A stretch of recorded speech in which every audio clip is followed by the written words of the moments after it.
Good morning. We're starting a conversation with Matteo today. Thank you for for joining us and for being with us.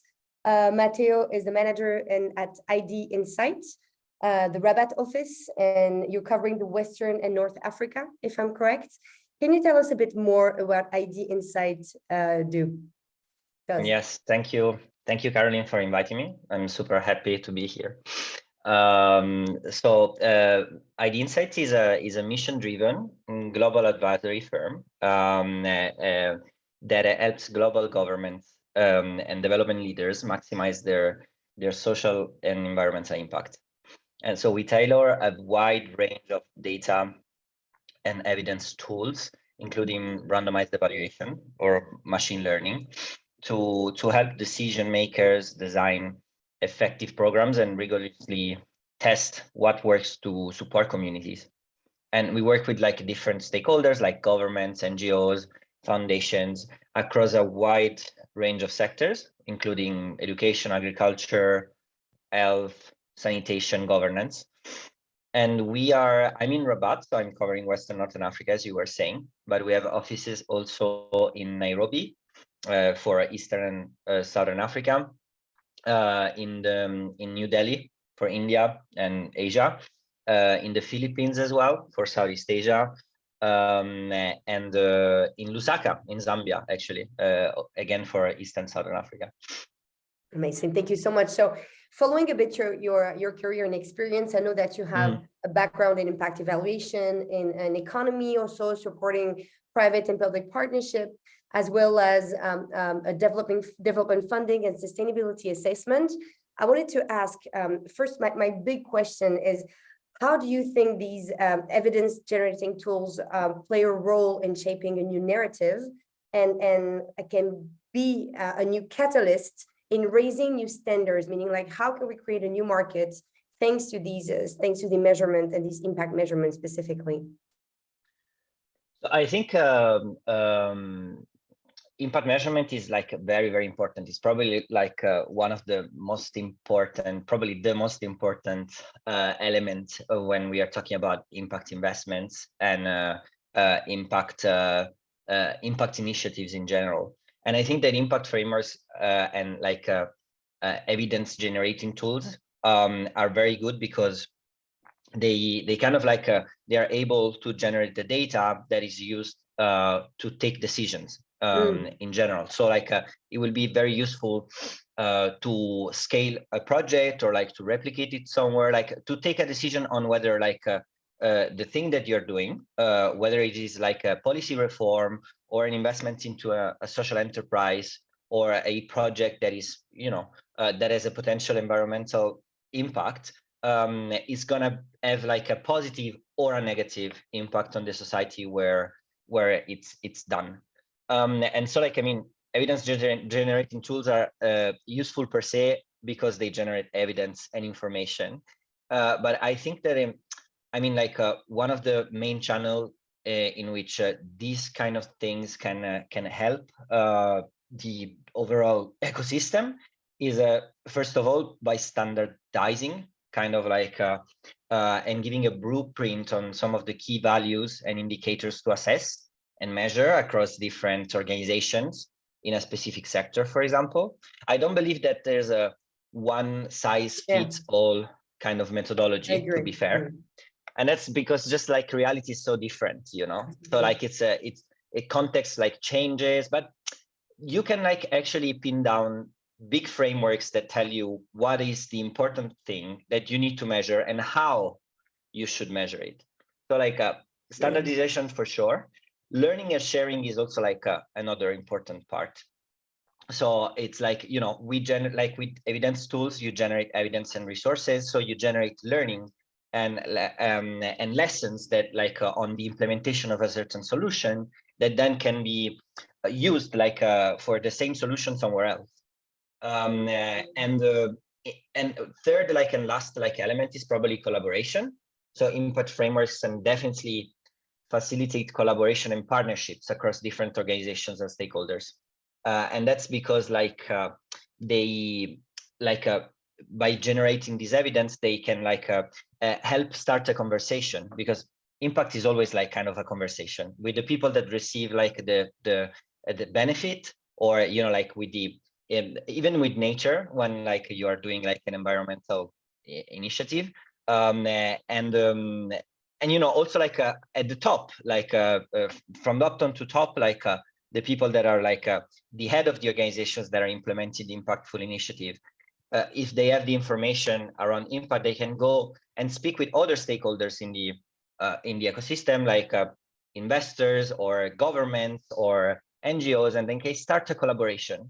And so like this can help like a public-private partnership to grow and kind of like have even larger impact. No, I love what you're saying. There's so many great things. First of all, I like the fact that this impact framework can be used either for the solutions to make them more resilient, but also as a starting point for collaboration and for like finding a common denominator between all these very, very different stakeholders. And I think one of the main also aspect, and you kind of mentioned it, is the transparency that it provides. It's also a part of the accountability process. It can be sometimes a bit hard for some stakeholders to actually address because of that. But I do believe that you were going back to the frame of our conversation regarding the impact in investment specific world. How do you think, because I do believe that impact investment is a very broad topic, and there are a lot of impact investors, but still looking for their identity or for their DNA. So what do you think the key challenges that is going to come up for the impact investment world and arena, I would say, in the upcoming years? And how maybe do you think these frameworks can help? Because it goes back also to the standardization. Maybe we can do it by topic, by region. How do you envision this specifically? Yeah, so like let's define clearly what impact investment is first. So like we can do it together. So like I believe that impact investment is the practice of investing while like trying to find an impact, but at the same time generating some financial returns. Yes. And I think like impact investors, they are different from foundations, because foundations or like public sector stakeholders, they only look for impact, or like they wanna they forego and kind of like decide to not look for the financial return, to focus only on the impact. But we have also like and they are different from investors, because investors like privilege somehow like the financial returns. And somehow like there's a lot of like there's a huge like area of investment that sometimes people call impact that they are not, and it's like even like investments in like funds that try to not invest in stuff that is dangerous for the environment, for example. That is not an impact investment per se, because investors there, they just avoid like to create exactly, they avoid to create like something negative, but they are not actively looking to generate something. Okay, so like first of all, this is like I think and it's like a niche kind of like a sector that is growing a lot, but it's definitely like a special kind of place in the investment world. And so it's like kind of like still like looking for an identity in a way. I agree with you. And I mean, impact measurement is, I think it's like 50-50, right? I mean, like it shouldn't be 50-50 or like it, I mean, it depends on the investor, but it's, you have the financial return and the impact, right? Like I know what you mean. You would like them to at least assess it at the same level, not to put it on the side. Exactly. And for this reason, like impact measurement is like super important, because like it's kind of like one side of the medal, right? When of this sector. And so like I do believe that like that is the first kind of like challenge for impact investment in the coming years, like try to define like common standards for impact measurement. There is a need for standardized metrics and reporting frameworks to measure and communicate the social and environmental impact of investments. And in a way, the industry strives to get to a level where impact accounting can be the same as financial accounting, but at the same time, I don't believe that this is possible, because like the actual measurement of impact needs to be flexible and adapted, as we were saying, to different social and environmental context in which an investment is made.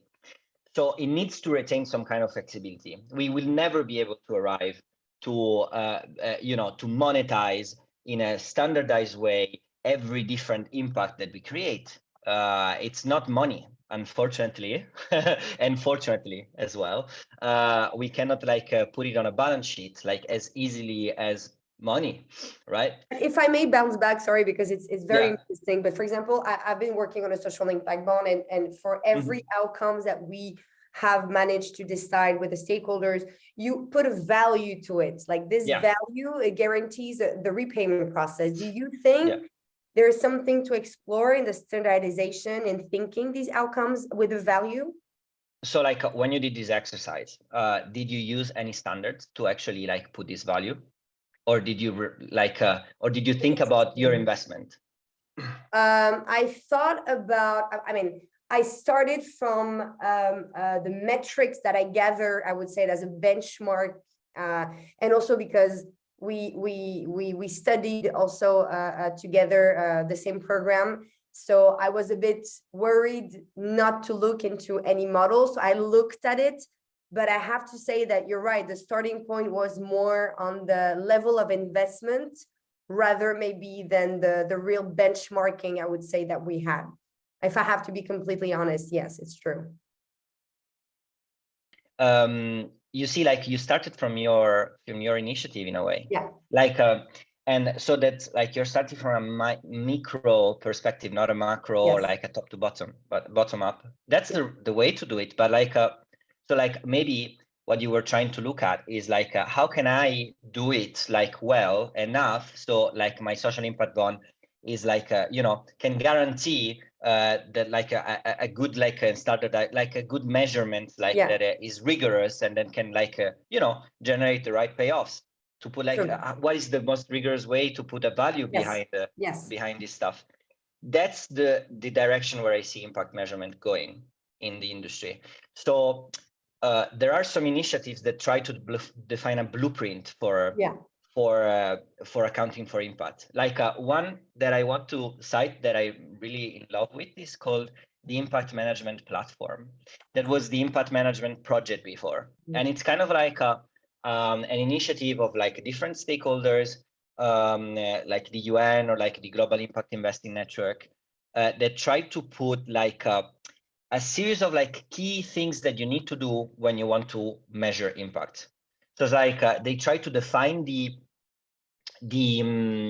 dimensions of impact, and so they like talked about like what that like you need to kind of like you need to measure the contribution of your initiative to the society. Where is it going? The outcomes, like if it's like if the contribution is positive or negative. So like, they try to create like a framework where people can use flexibly, and they are not like that is not tied to a specific indicator or it's a just a reporting starting measurement. point of a framing, and then you can add your own. Exactly. Makes sense. A bit like something that is like in between is, I think, in between. Let's try to say it in between. It's the EU taxonomy that I'm sure that you know. So that is like kind of like it's a much more specific, but it's still a framework, because it's like, it's trying to determine whether a corporation should or should not measure the impact, and if it should. I think you're right. I think it's really pinpointing on how you can raise new standards is by providing this. Like, there's no way you can just like come up with trying to measure impact in a very chaotic way if somehow you don't have something that allows to implement at every level. So I agree with you. No, it's a fair point. But I see also, so one of the questions I have also relating to impact investment that I think are using, I'm sure you have impact investors coming to you and maybe trying to assess their portfolio and how they can do better, following the impact investment definition that you said, because I really like it. There is also the SDG out there that a lot of people are talking about. I have the feeling that the impact framework as a high responsibility, because it also pushes towards certain SDGs, maybe more than others. How do you address these discrepancies also within the SDGs also goals that we all aim to strive for?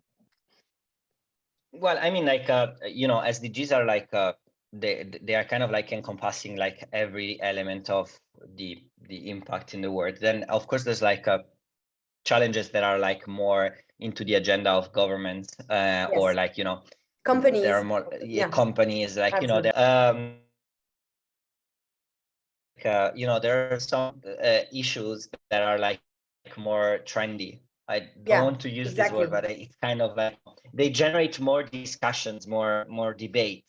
But then, like, when you're like applying a framework, like a framework to measure impact, you're kind of like it's not about the like connecting to an SDG, and it's much more about how rigorous you're doing, like how good like the measurement is. And then like the objective is like you try to get rigorous data and evidence out, and then once you've done it, like you can tie it to a certain SDG, to a certain challenge. Of course, like if you're doing an initiative and you're kind of like pushing like to solve a specific problem, that's like for sure like it could be like it could go like from the start, like like I want to tackle this SDG with this money. But when I'm talking about impact measurement, like my objective is not like to push you towards like a specific SDG, and it's much more like to give you an idea of what I think it can be a rigorous and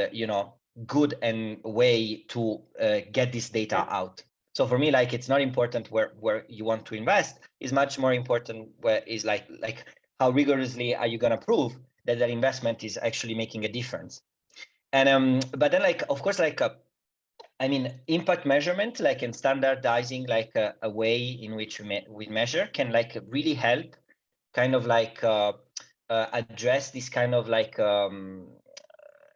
somehow, how can I say, like these cross-sectoral issues. So like like you have initiatives that can like touch like over different things, like gender inclusion, environment, economic development, and like this kind of stuff like needs collaboration, because it's not like, especially if like you're tackling different problems, you will have different stakeholders working on that problem. And so like when you have a common language, so like you have a standardized way to measure the impact, you can, and coming back to this idea of the conversation, impact is always a conversation. So when you have a standardized language and you have the same language, then like you can actually speak together and collaborate, right?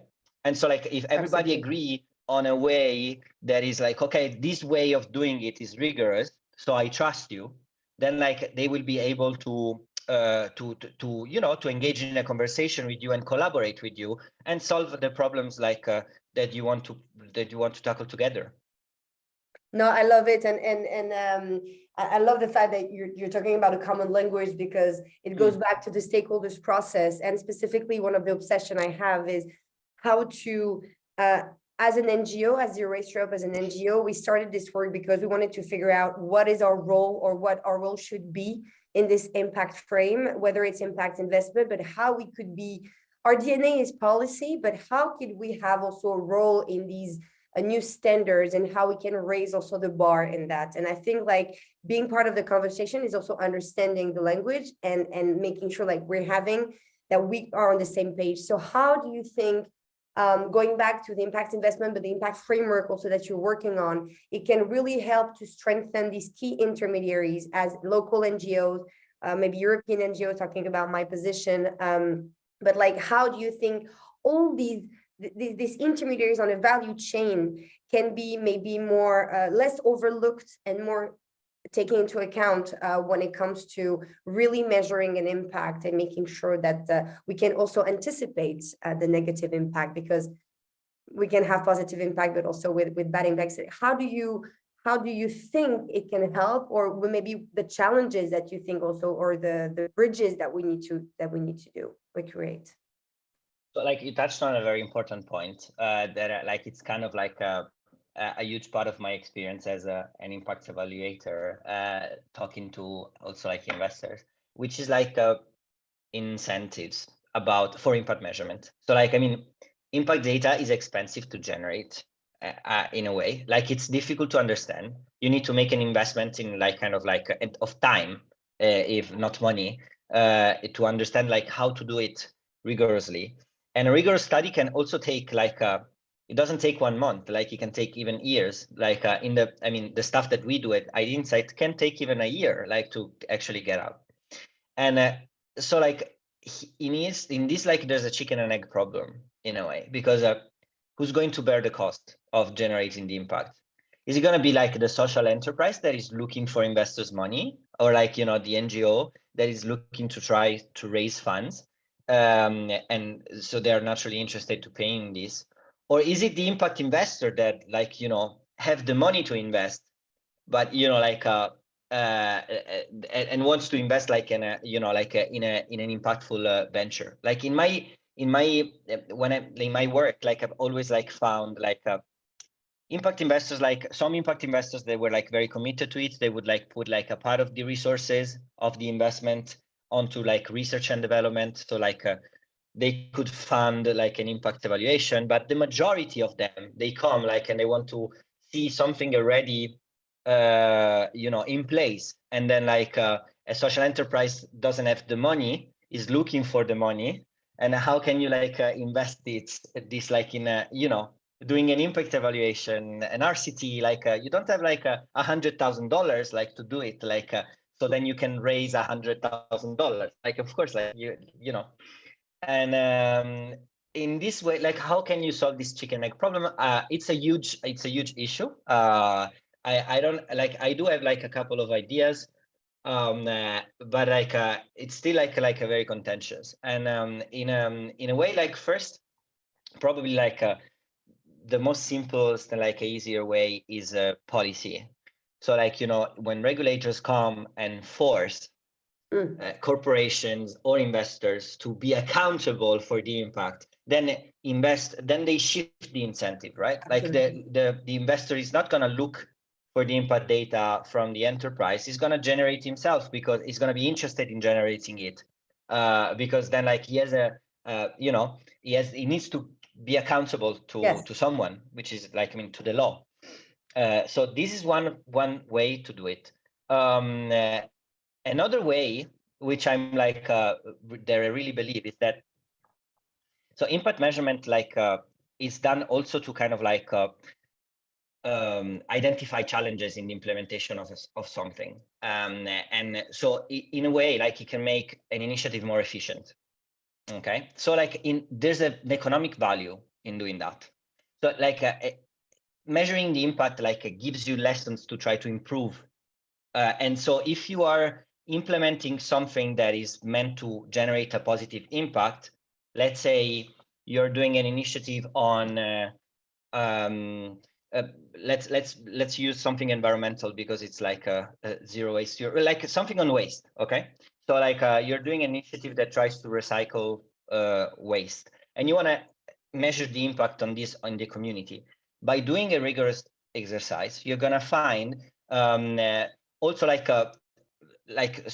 that like some of these waste is not actually recycled as efficiently as you wanted, and that there's like opportunities to make it more efficient.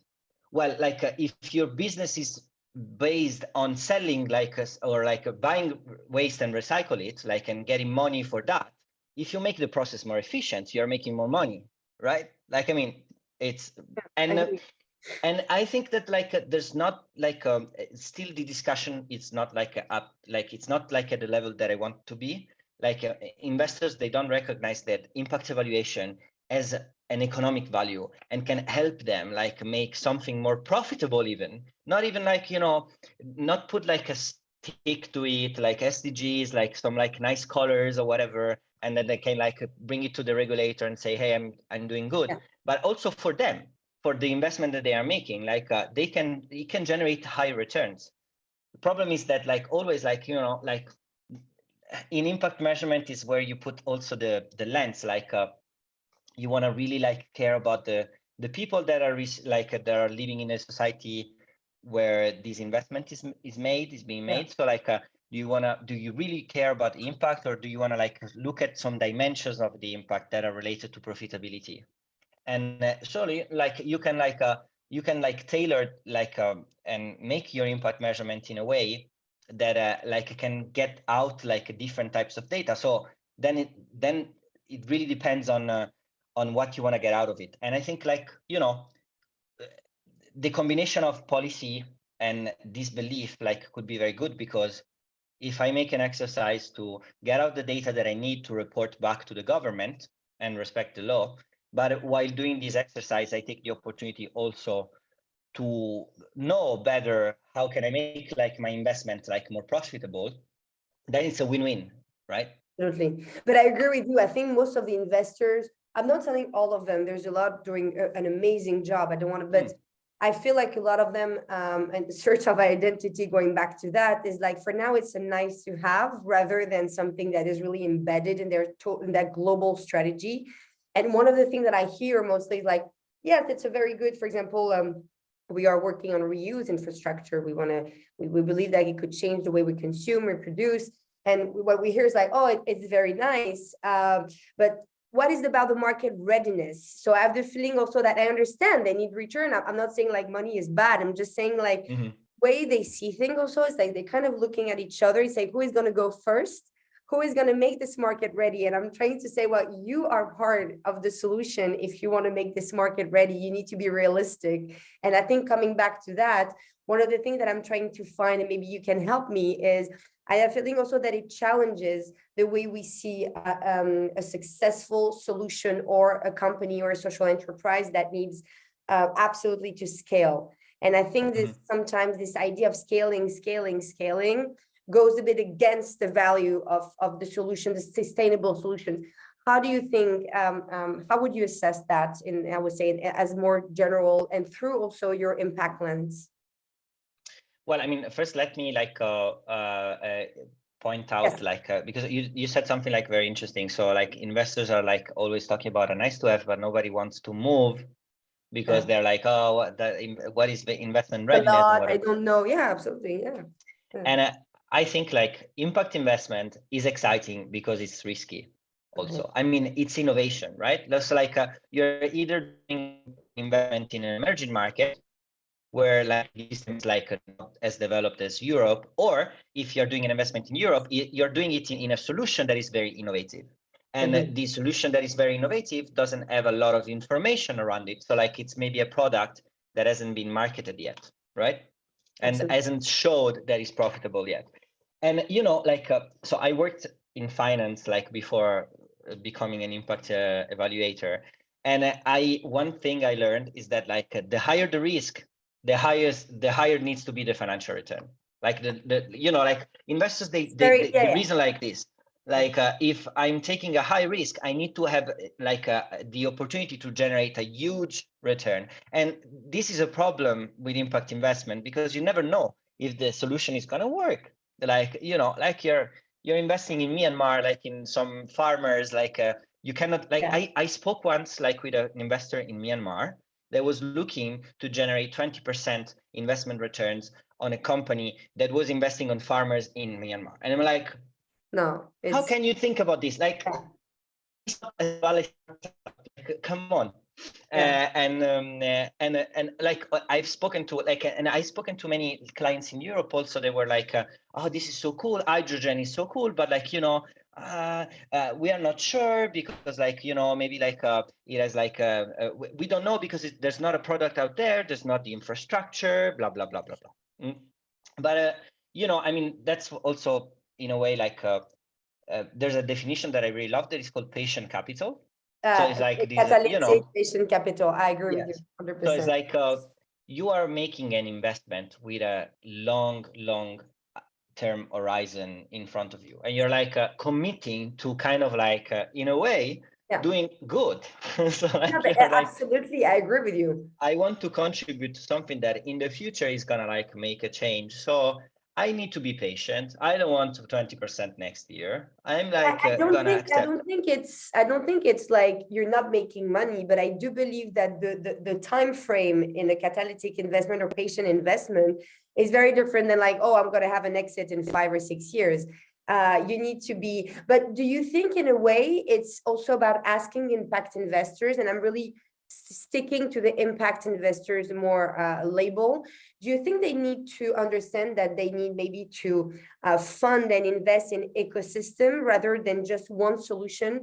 Do you think that is a necessary shift also in the way they invest? That definitely, I mean, like they need to have like impact investors need to be helped as well, because like, I mean, they need to definitely they need to join an ecosystem, because they come like from private equity firms or investment banks, and they are like they come from an ecosystem that is focused on money and profits.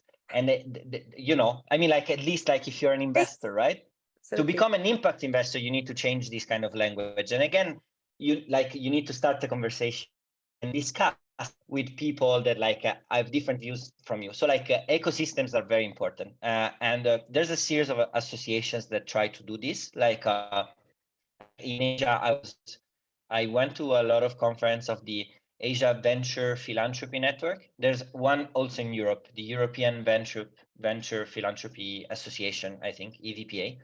And Yes. it's kind of like it's an association that tries to put funders, so like like, I mean, you know, the World Bank, the UN, foundations like Bill and Melinda Gates, banks, and NGOs all together.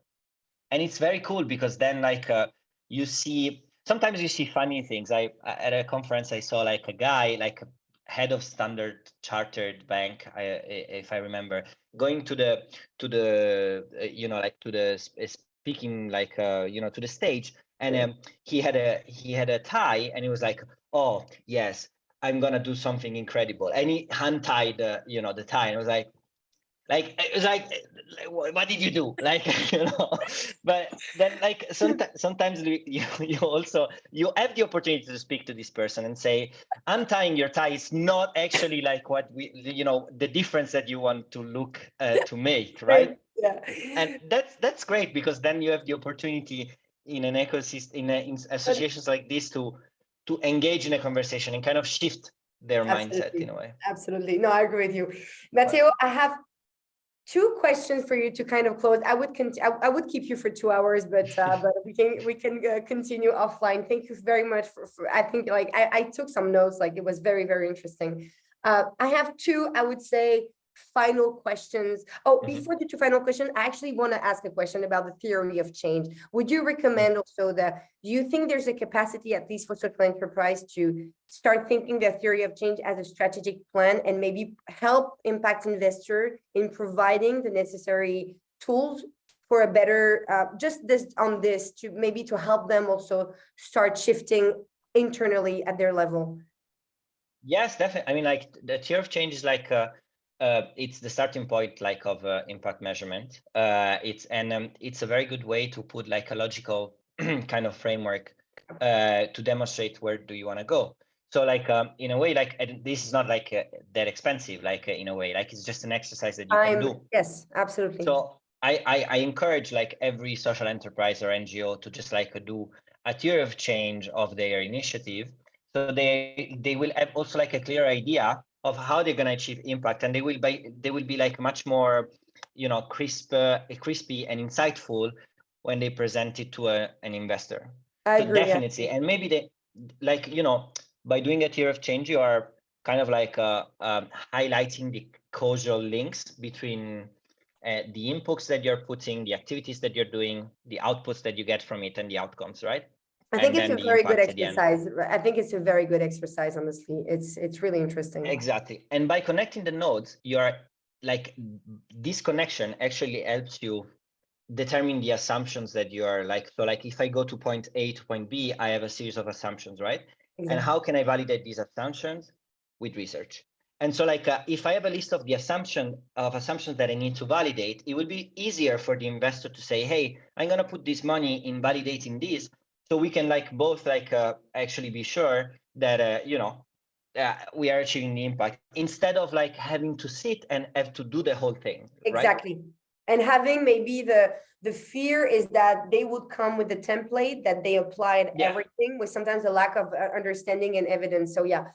So to go back to our conclusion, I have two questions. You can choose to answer either one or the other, or you can choose to answer both, but two questions. So if you have to foresee the key challenges of the impact investment world, what would it be in the next upcoming 3, 5, let's say more years? Or the second question is, if you are a regular investor today and you would like to go becoming a more impact investor oriented, I would say, a fund, what will be the 2, 3 first thing you would do internally to make the shift? So again, you have the choice. You can answer both. You choose. Okay, let's I take the first one because we were already discussing about it.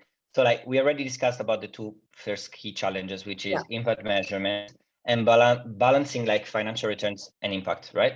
Like with this risk and everything, which is also, to be honest, I have to point is also, this point is like very important right now, because there's a lot of uncertainty in the market right now. And before it wasn't. That's why impact investment became so big, because like investors were trying to diversify. Right now, like everybody's panicking. I'm sure that like you have a bit of an idea of what is happening in the financial markets. And so like not a lot of people are going to be, like eager to invest in stuff that is risky, right?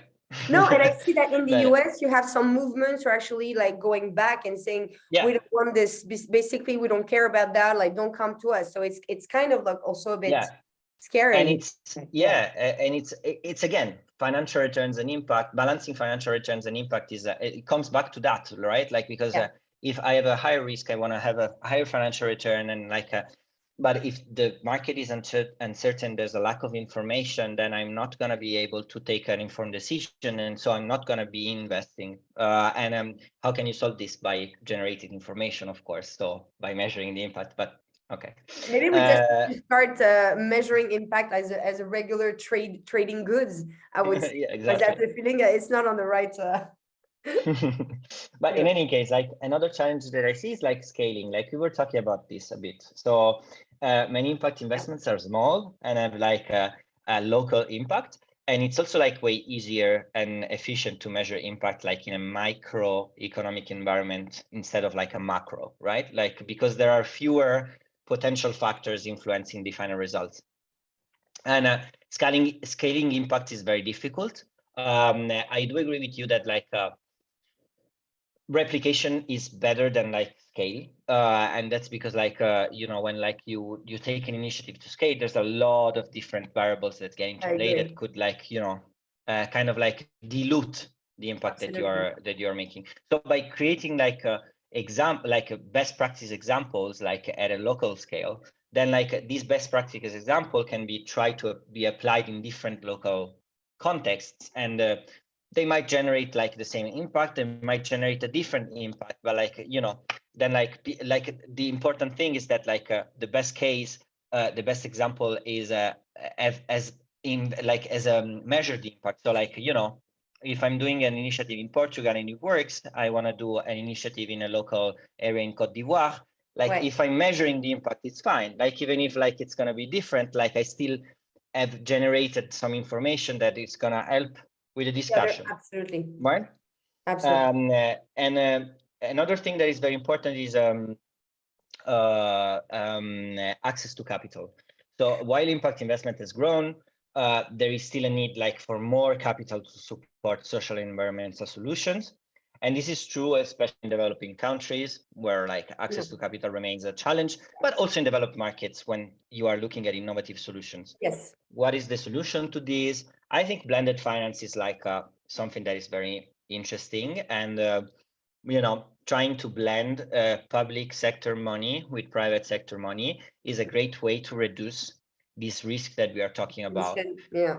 Because like the blended finance, some NGO could take a part in that, in helping also this, like, because NGOs are not social enterprise, but also they play a key role in assessing solutions and sustainable solutions. Of course, I mean, like NGOs can like generate the necessary information for this blended finance solution to take place, right? Like to develop. And that's like, you know, this stuff is also like innovative finance, right? So like, again, investors will be wary because it's risky, because they don't know.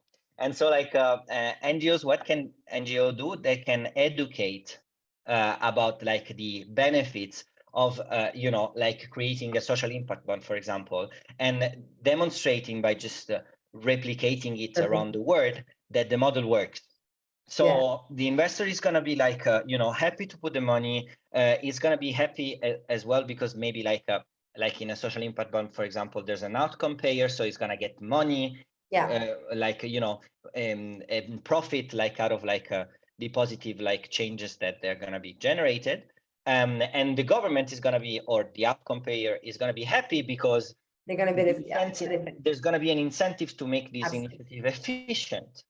Because, you know, the investor wants to gain more money, but in a way, like you're using this money for good. Like that's the most fascinating way. Like you're just like using something that like has always like been seen as something negative. I mean, like making money, capitalism, and you're like transforming it into a positive thing. Because, you know, then like I don't care like if the investor doesn't care about the social impact and he cares about the money, because in this kind of framework, caring about the money means caring about the social impact. Yes, I agree with you. It's the same. Like, I love it. And it's amazing. Yeah, it's really amazing. I really like it. And also because in some of I think in a certain arena, sometimes talking about these capitalistic point of view are limiting. And I think it's fair to address that. So how can we, again, I think it's a narrative shift also in how we rethink, you say, the impact correlating to money. I think it's not a bad word to say. Matteo, thank you so much for this amazing conversation. We were very happy to host you for the Ripple Effect. It's our newsletter. Please follow us if you're interested in taking part in the conversation. We will put this interview in our newsletter, and maybe Matteo, if you want to share any other references, books or website, we can add it also to the newsletter. Thank you so much for being with us today. Bye-bye. Thank you so much for inviting me, Caroline. Thank you so much. Goodbye. Bye-bye.